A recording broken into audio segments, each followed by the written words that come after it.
Di video kali ini, saya akan menjelaskan mengenai proses lahirnya Pancasila, nilai-nilai yang terkandung, dan tentunya relevansinya bagi generasi muda.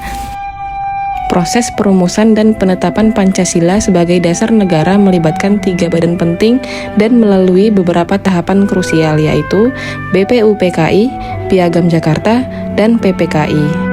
BPUPKI.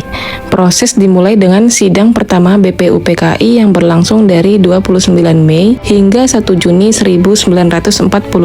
Tujuan sidang ini adalah merumuskan dasar negara Indonesia merdeka. BPUPKI bertugas menyelidiki dan menyusun dasar negara bagi Indonesia merdeka. Dalam sidang pertamanya, beberapa tokoh menyampaikan usulan mengenai dasar negara. Yang pertama, Muhammad Yamin di tanggal 29 Mei tahun 1945. Beliau mengusulkan 5 asas, yaitu peri kebangsaan, peri kemanusiaan, peri ketuhanan, peri kerakyatan, dan kesejahteraan rakyat. Yang kedua, Supomo di tanggal 31 Mei tahun 1945.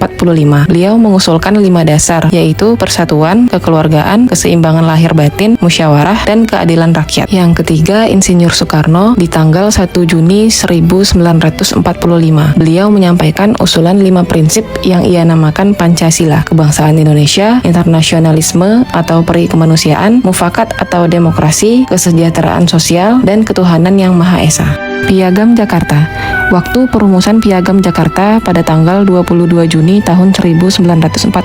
Setelah sidang BPUPKI, dibentuk Panitia 9 yang diketuai oleh Insinyur Soekarno untuk merumuskan kembali usulan-usulan dasar negara. Hasil rumusan ini dikenal sebagai Piagam Jakarta yang memuat rumusan 5 sila. Pertama, ketuhanan dengan kewajiban menjalankan syariat Islam bagi pemeluk-pemeluknya. Kedua, kemanusiaan yang adil dan beradab. Ketiga, persatuan Indonesia. Keempat, kerakyatan yang dipimpin oleh hikmat kebijaksanaan dalam permusyawaratan perwakilan. Kelima, keadilan sosial bagi seluruh rakyat Indonesia.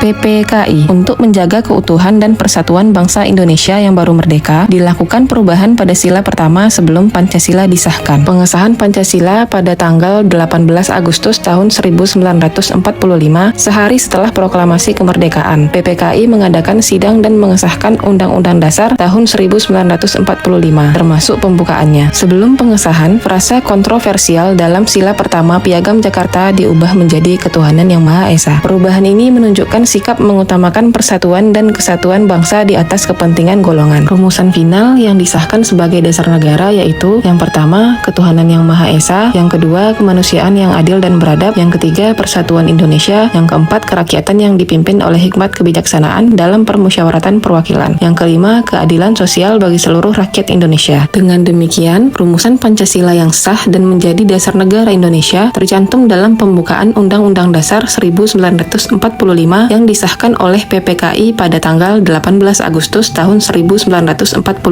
Nilai-nilai yang tercermin dari peristiwa perumusan Pancasila dari BPUPKI hingga pengesahan oleh PPKI mencerminkan nilai-nilai luhur yang menjadi inti dari kepribadian bangsa Indonesia. Nilai-nilai luhur yang dimaksud yang pertama, toleransi dan kebijaksanaan. Terlihat jelas dalam momen perubahan sila pertama dari Piagam Jakarta. Para pendiri bangsa, termasuk tokoh-tokoh Islam, menunjukkan sikap rela berkorban dan mengutamakan kepentingan umum di atas kepentingan golongan demi persatuan bangsa yang majemuk. Nilai yang kedua yaitu musyawarah dan mufakat. Seluruh proses perumusan dasar negara dilakukan melalui perdebatan dan penyampaian pendapat dalam sidang BPUPKI dan PPKI. Mereka menghargai perbedaan pendapat dan mencapai keputusan melalui persatuan yang didasarkan pada hikmat kebijaksanaan. Relevansi bagi generasi muda. Pelajaran terpenting dari sejarah lahirnya Pancasila adalah kemampuan untuk bersatu dan berkompromi di tengah perbedaan yang ada. Para pendiri bangsa mengajarkan bahwa perbedaan suku, agama, dan pandangan politik tidak boleh menjadi penghalang untuk mencapai tujuan nasional yang lebih besar. Setiap masalah harus diselesaikan melalui diskusi yang jujur dan terbuka, dengan mengedepankan akal sehat dan kepentingan bersama, bukan dengan paksaan atau kekerasan. Kita harus siap mengesampingkan kepentingan pribadi atau golongan demi kemaslahatan seluruh rakyat Indonesia.